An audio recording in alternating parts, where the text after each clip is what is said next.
Masya sa kandidato pagkakonsehal sa Team Rama gipaarakan samtang duha angol sa laing pagpangrakrak sa lungsod sa Tuburan. Sakyanan ni Cebu City Mayor Michael Rama giat nga og itom nga van samtang nangampanya sa bukid. Landslide ang daog ni Rudy Duterte sa Sugbo base sa survey nga gipasiugda ni kanhi Gobernador Lito Osmeña. Pulis sa pinamungahan na atlan nga naghit-hit og shabu napusilan sa kaubang pulis.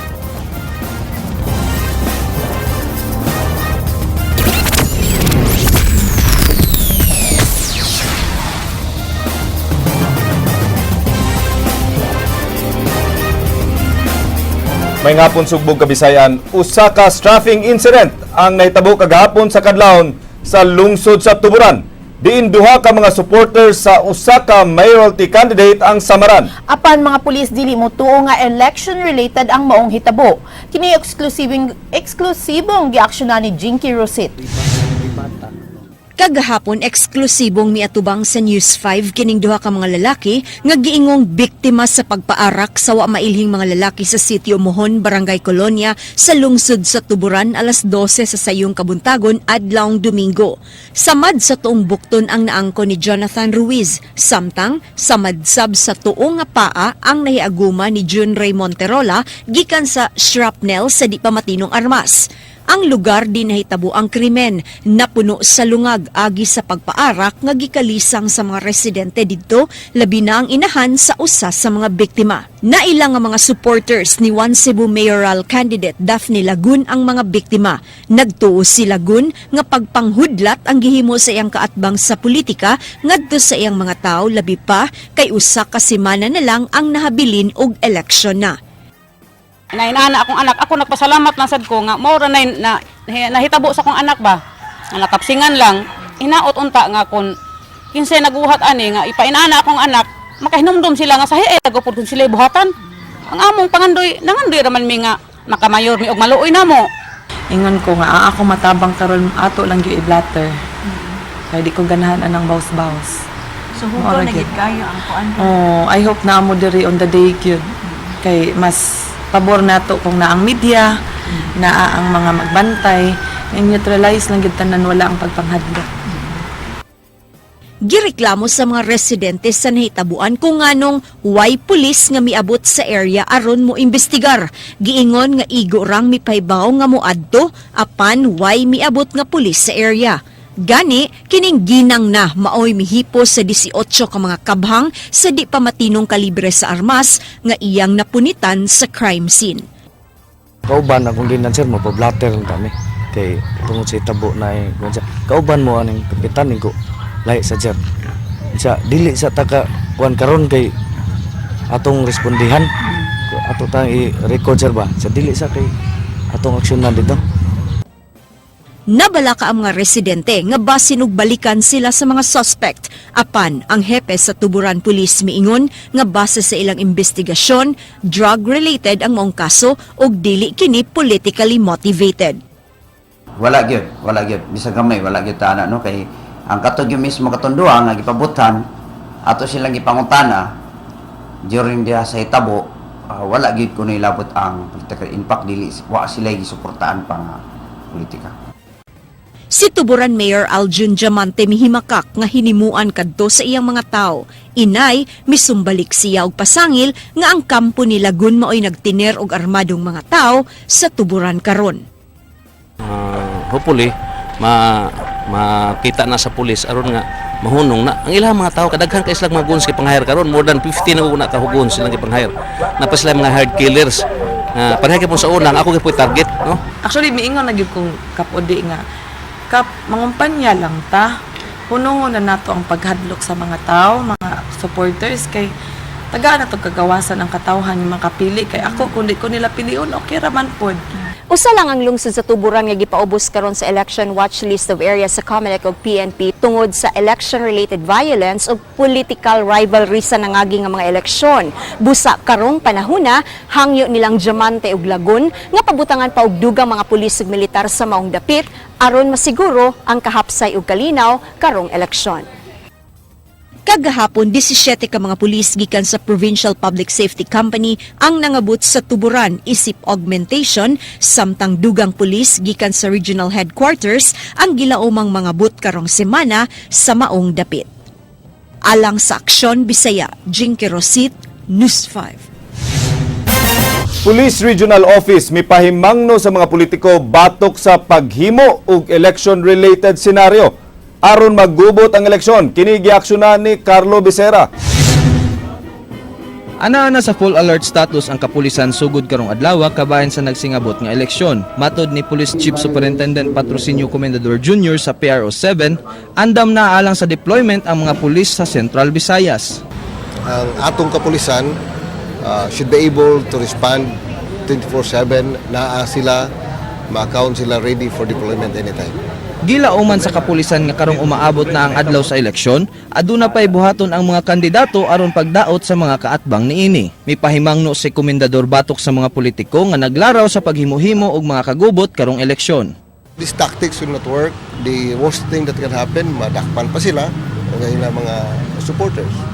Sa pagkakaroon aduna nay mga panghitabo nga natala sa kapulisan nga posibleng election related ug padayon pang giimbestigar. Alang sa Aksyon Bisaya, Carlo Becerra, News 5. Parmasya nga gipanag-iya sa konsehal nga ubos sa Team Rama gipaarakan sa wa pa mailhing sospetsado.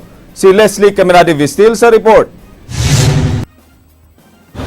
Natugaw ang mga residente sa Tipadilla Extension Barangay Tejero Dakbayn sa Sugbo. Human girakrakan ang pharmacy nga gipanag-iya sa Banang Ignacio pasado alas 2 kaganihang kadlawon.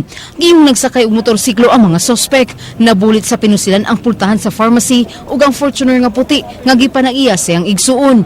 Ang tag-iya niini mao si Kapitan Lotlot Ignacio Sun nga magpapili pagkakonsehal sa Sugbo ubos sa Team Rama.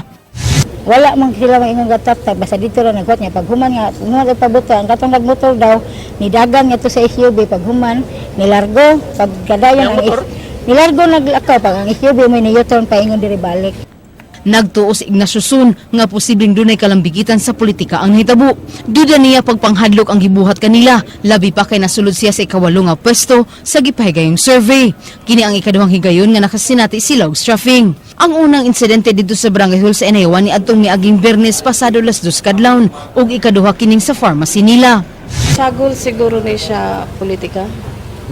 Kay dili ra man gud ni nga karon na nahitabo. Last 2013 election na suwayan sad mi na labayan mi diri kanang monotom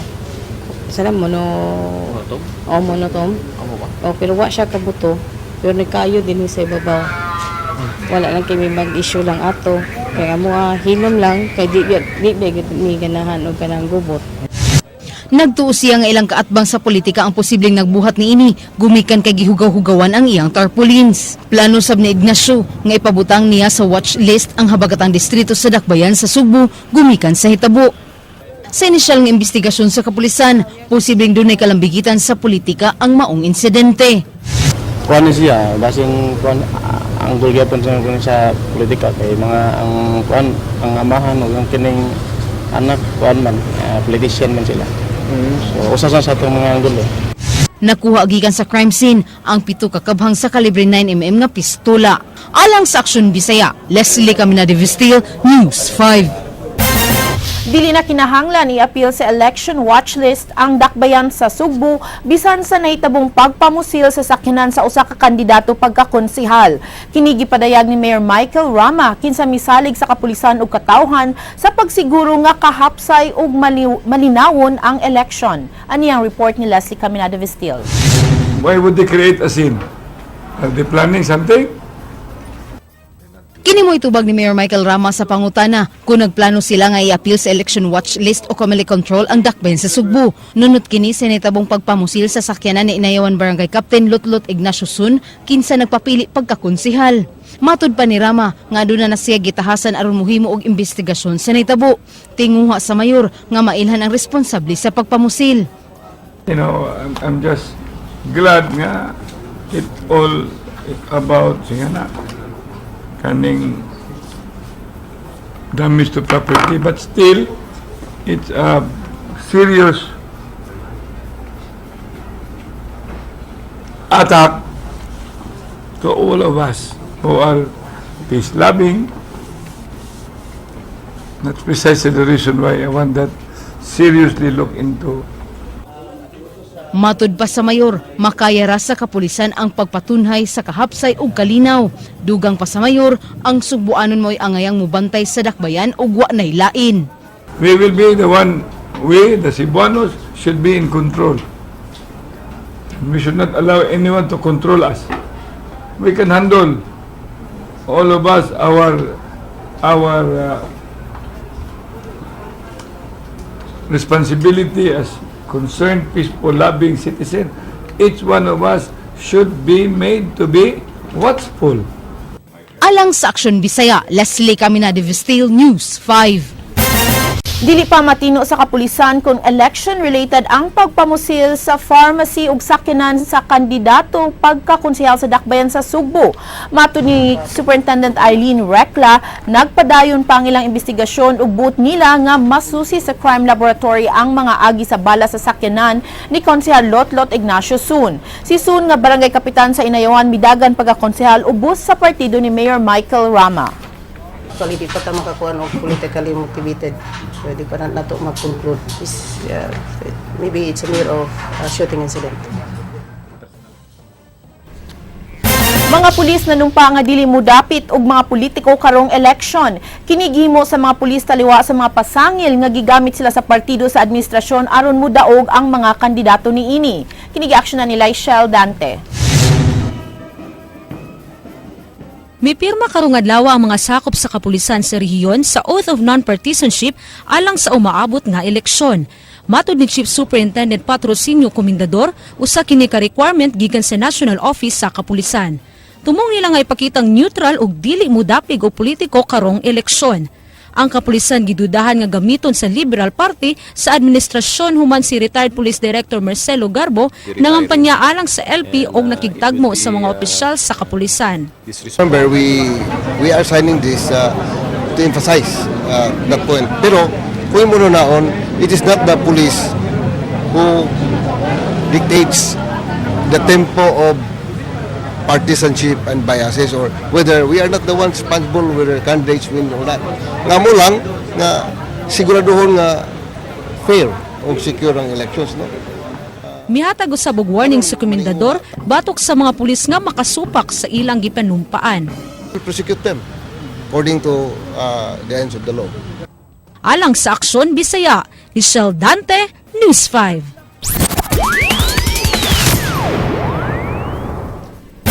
Sa mga balita sa gawas sa nasud, mga pundok sa Syrian rebels mibahad sa pagpanimalo sa pagpamomba sa gobyerno sa ilang lugar sa syudad sa Aleppo.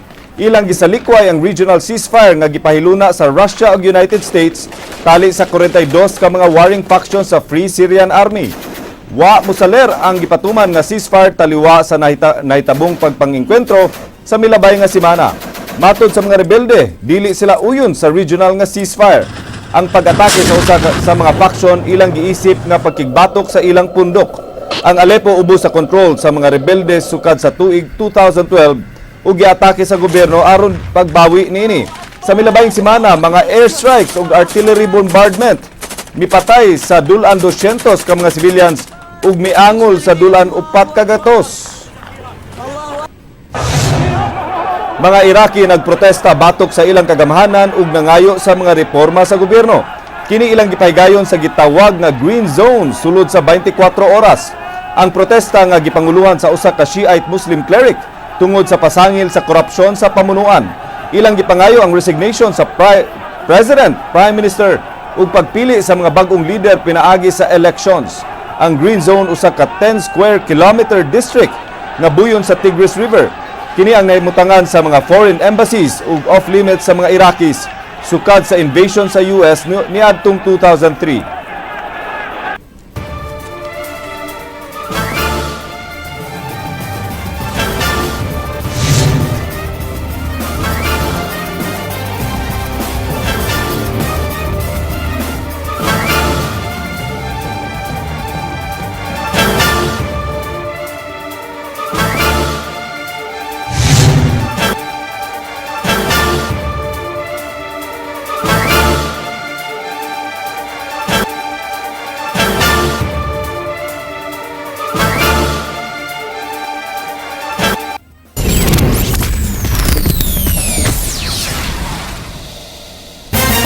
Mayor Michael Rama gipugnan nga mubiya gikan sa pagpangampanya sa Bukirang Barangay human gidudahan nga giatangan sa usa ka itom nga sakyanan. Kini giaksyonan ni Leslie Caminada Vistil. Things yung anong nanawag man siya nako.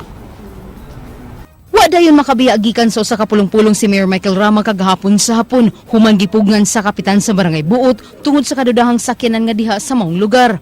Matod ni Mayor Michael Rama, gitawagan siya ni Barangay Kapitan Daya Calyeno human makabantay ang tawo sa kapitan nga adunay nag-atang nga usa ka itom nga van. Mayor, ayaw sa ditsuha, sa ditsuki, na may nanotisa na nga ban nga itom. Nga ka na mga tawa na diya, uptake mo na sila kay Dibin an NPA area. Matod sa mayor nga posibleng overprotective lang ang kapitan apan di sa mamahimo nga mukumpiyansa. Iyang gitahasan ang kapulisan sa pag-imbestigar sa mga kadudahang tawo sa Bukirang Bahin sa Dakbayan. Buot sa mayor nga masuta kung aduna ba kini kalambigitan sa politika. I have turned over my life to God. Mag-alarma ka, you will be mentally disturbed. That's why I keep on telling everybody, focus towards the ending. Build up, build up. Do not get to be saddled with opponent's attack when opponent is too far away. All you have to do is secure the victory. SOB. Secure our victory. Alang sa Aksyon Bisaya, Leslie Caminada Vistil, News 5. Duterte naguna sa survey nga gipasiugda sa kanhi gobernador sa Sugbo nga si Lito Osmeña. Si Osmeña nagtuo nga maangkon ni Duterte ang landslide victory dinhi sa Sugbo. Ang detalye sa report ni Ryan Sorote. Base sa survey nga gihimo ni kanhi Gobernador Lito Osmeña, 60% ang nakuha ni Davao City Mayor Rudy Duterte sa survey dinhi sa Sugbo. 6,000 ang mga respondents ni Osmeña sa 7 ka mga component cities o 44 ka mga lungsod sa Sugbo nga gihimo sugod Agosto 11 hangtod niadtong Agosto 30. Mato ni Osmeña, bisan usahon pa ang makuha nga boto sa ubang mga kandidato pagka-presidente, di gihapon kini makatupong sa makuha ni Duterte. Digong is going to beat all his opponents put together almost times 2. Bugtong sa lungsod sa Tuburan mapildi sa Duterte tungod sa kalig-on sa pagpangampanya og impluwensya ni Mayor Alvin Diamante nga sakop sa Liberal Party. Di na mapalit ang tao, makapalit niya ang alawa siguro po ang kasing-kasing di na mapalit. Nisunod ni Duterte sa survey si Marojas, ikatulo si Grace Po, o ikaupat si Binay, human siya biyai sa One Cebu sa mga Garcia nga misuporta na karon ni Duterte. Sa vice presidential race, naguna sa survey si Cayetano nga nakakuhag 30%. Gisundan siya nilang Cheese Escudero o ang statistical tie nila Leni Robredo o Bongbong Marcos. Ang katong ng lood ni Pinoy, tuan ni Marcos as kastigo. Kunya, to make it, Pinoy only needs about 25%. Parehasab og porsyento ang nakuha silang Cebu Governor Junjun Davide o Winston Garcia kinsa diwig sa kasikat matud pa ni Duterte. Naobserbaran usab sa kanhi gobernador ang pagsaka sa rating ni kanhi Cebu City Mayor Tomas Osmeña batok ni Cebu City Mayor Michael Rama nga nagkaubos. Alang sa Aksyon Bisaya, Ryan Sorote, News 5.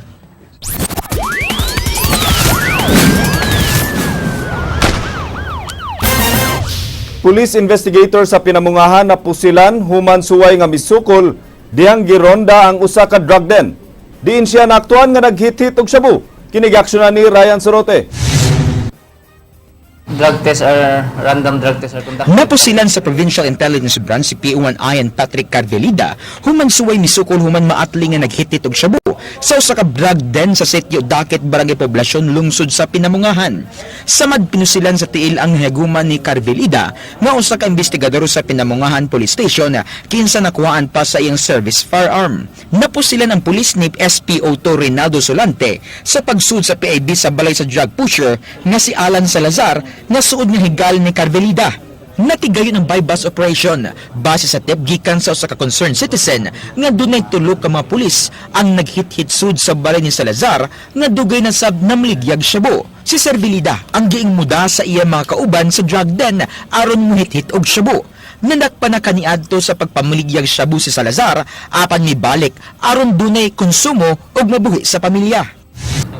Tungod lang po siguro sa nadani sa bisyo. Dili yung pangwarta ba, pang bisyo lang.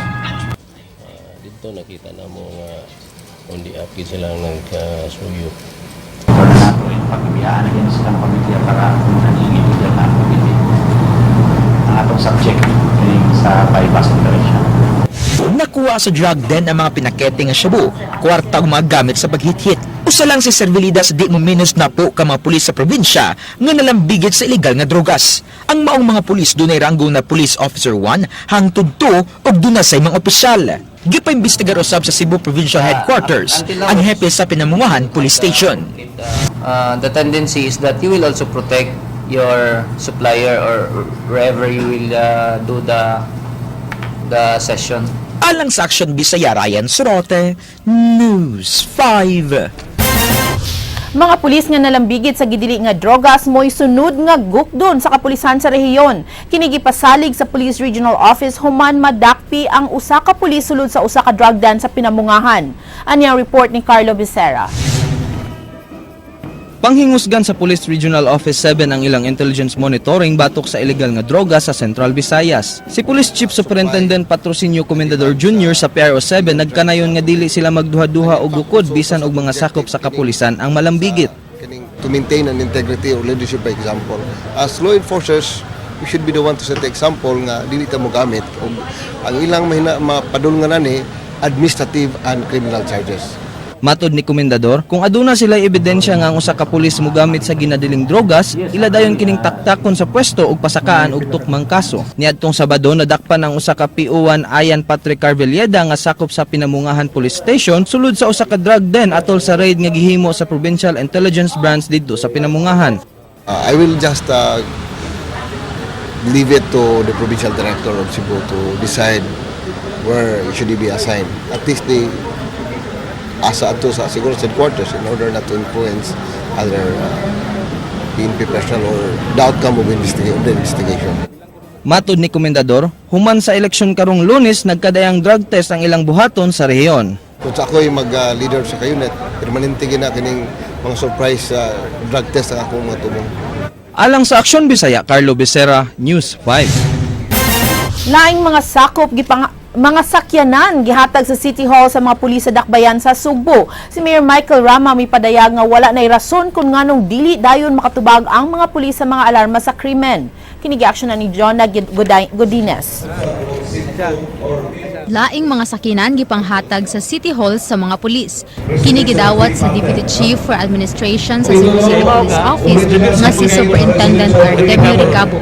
Matod ni Artemio ang ilang pagdawat sa mga sakyanan walay sagol nga pamulitika. Serbisyo sa pulis, wala tayo pagka mo panlag mga politiko bitaw, paring-paring politiko. We will serve and protect that community without fear and favor. Kaya mga na instructions sa taas na. We will keep the election safe. So we will just do our part being in the police service. Ang paghatag og sakyanan sa City Hall sa mga pulis giplano sa City Hall duha ka tuig na ang nakalabay apan sa miaging tuig pa lang napatuman. Si Mayor Michael Rama masaligon nga pinaagi sa mga sakyanan dali nga makaresponde ang mga pulis sa mga alarma sa krimen sa Dakbayan. The police having already all of this mobility, so they have to match up quickness. And that's a challenge to Benji. Alang sa Aksyon Bisaya, Jonah Godinez, News 5. Gipa-drug test sa Police Regional Office ang 22 ka mga pulis sa lungsod sa Pinamungahan karong adlaw. Matod ni Senior Superintendent Ray Lyndon Lawas, ang mapalgan nga mugamit o migamit og drogas ilang ibutang ubos sa investigasyon. Gipa-drug test sila human madakpi ang usa sa sakop niini nga si PO1 Ian Patrick Carveliedo na nadakpan sulod sa drug den sa usa ka police raid. Mihimong i-relieve ang pulis o voluntaryong magpa-rehabilitate. Kung nag-positive nila, they will be subjected for investigation para po mapaminaw po ang side sa mga polis kung na may mag-positive. kung anong na positive sila. So there will be fair investigation on the side of these police personnel. Depende na if they will submit themselves voluntarily for rehabilitation.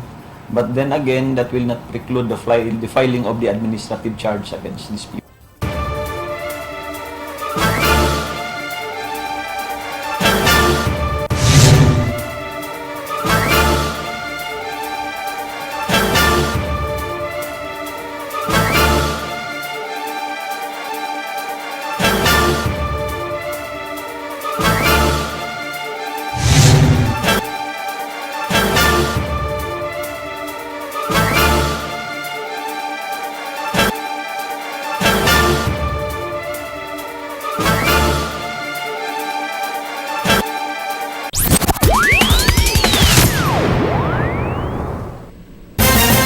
Mireklamo ang mga 4-piece beneficiaries sa lungsod sa Tuburan kay giingong gihulga nga taktakon sa listahan kung dili mobutar sa kasamtangang administrasyon ang maong moreklamo. Kinigaksyonan ni Jinky Rosit. Usa lang si Geraldine Cinco nga may 7 ka mga anak nga benepisyaryo sa Pantawid Pamilyang Pilipino Program kun 4-piece sa lungsod sa Tuburan. Iyang gibutyag nga gihulga siya nga tangtangon sa listahan sa 4-piece human sa eleksyon kundi mobutar sa kasamtangang mayor nga si Aljon Diamante. Alang ni Geraldine, usa kini kamatang sa harassment sa kampo sa administrasyon. Apan wa siya magpadala sa maong hulga. Hindi kahuman kuno sa kanang kuan, ikaw sa eleksyon, luoy kuno kami kay mga automatic kuno may mga tagak. Si Geraldine usa lang sa gatusan ka mga 4-piece beneficiary nga gihulgang taktakon human sila gipatawag sa tagsa-tagsa nila ka barangay kapitan. Nunot kini sa nagkaduol na nga eleksyon karong Lunes. Apan si Janalisa Labaw, gawas nga taktakon, gihulga pang palayason sa ilang lugar. Gihulagway niya kini nga di makatarunganon. Dili gyud.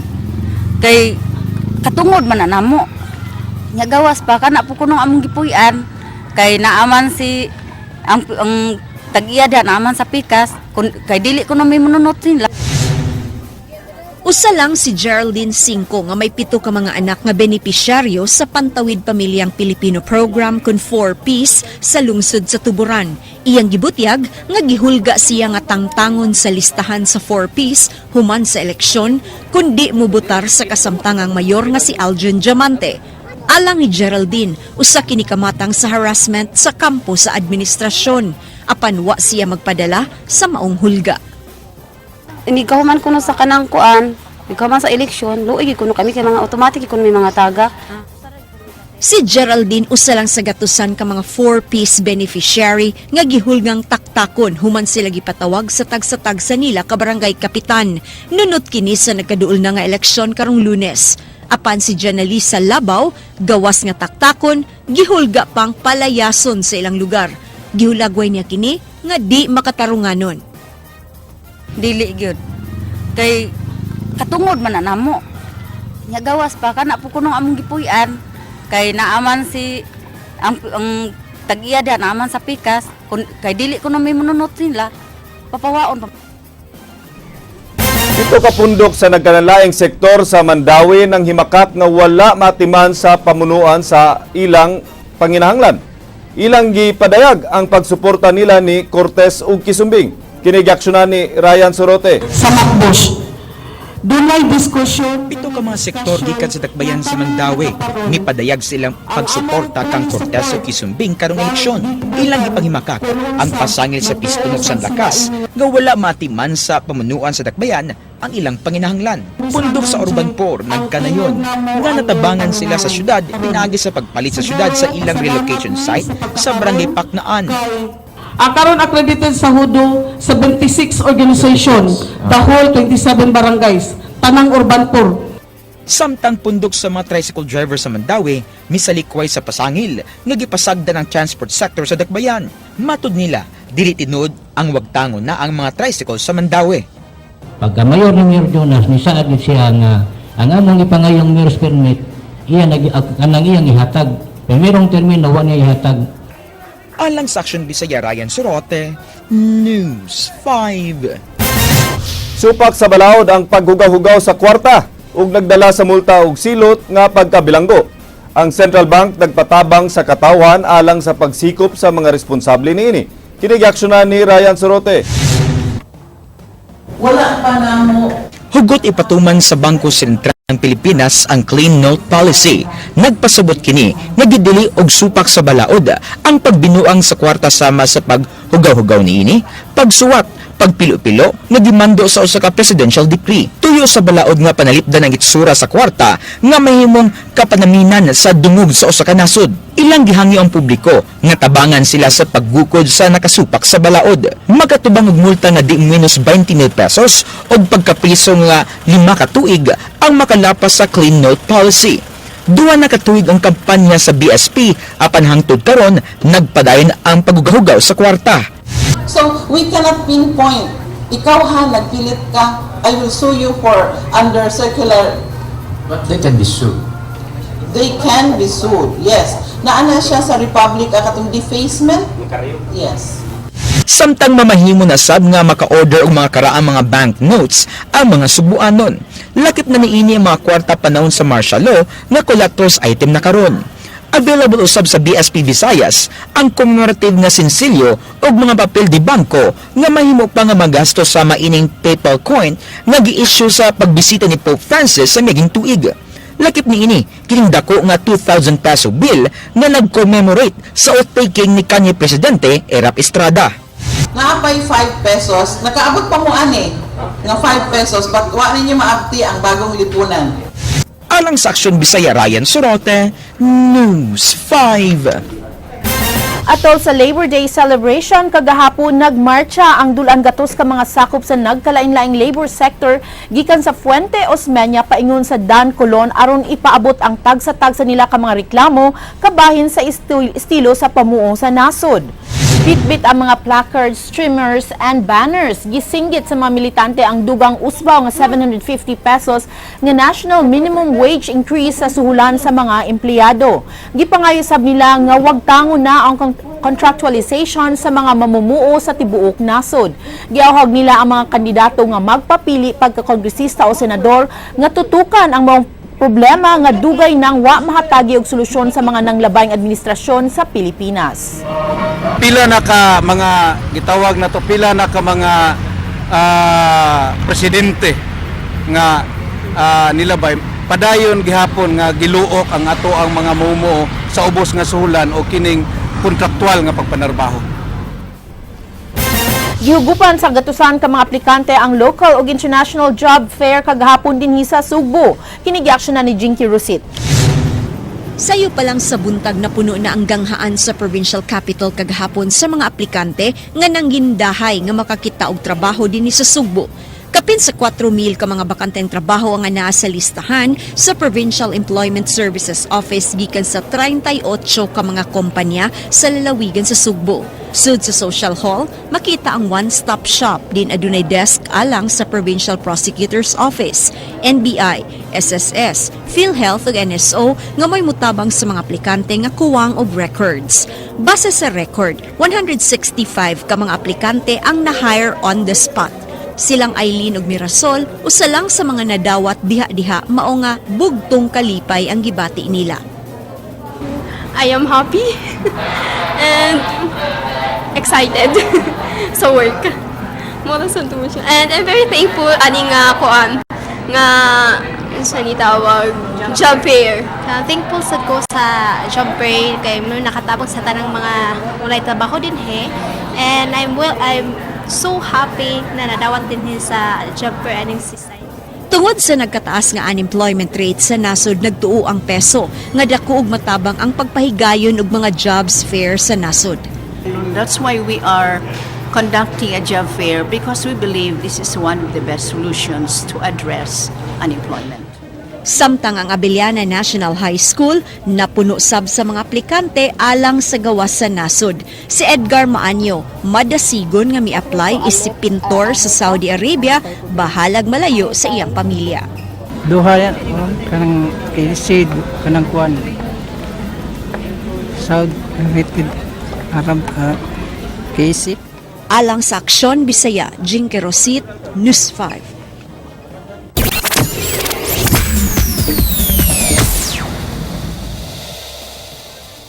Good vibes lang dinhi sa naginusarang Happy Network ang TV5. Human ang January 30 grand wedding nilang Vic Soto ug Pauline Luna na panglantawan nga sunod-sunod ang celebrity weddings nga mahitabo karong tuiga. Kung kinsa kini mga showbiz stars nga kaston karong 2016, atong sayron pinaagi niining Aksyon Showbiz Report. Last April 30, hingpit ng gibugko sa altar sa Kaminyoon silang Georgina Wilson og fiancé ining foreigner didto sa London nga gitambungan sa ilang respective families and close friends.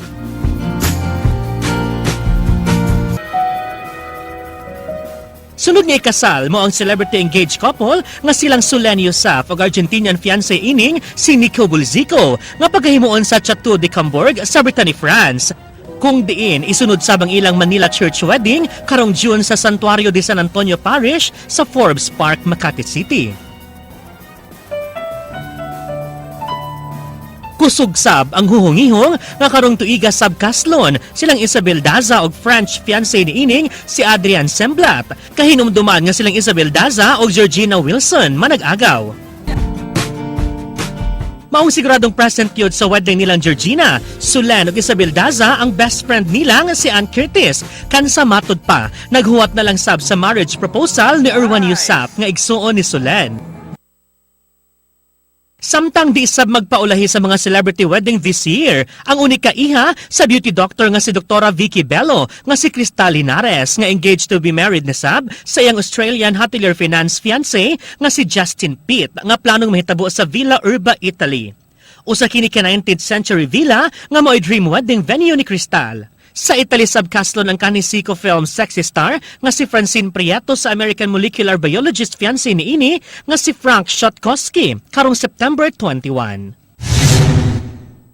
Truly, may forever gyud para kanila. Og mo kadto naglangkob sa tong Aksyon Showbiz karong hapon. Alang sa walay karapusang mga chika, o balik ko ninyo matag alas 8 sa buntag, weekday sa Rated JP sa Radyo 511.9 News FM Cebu. Kini si JP Laucot Sera nga Toward of the Gay nagkanayon. Mahalin mo ang init ng panahon dahil lahat ng minamahal nawawala. Agay!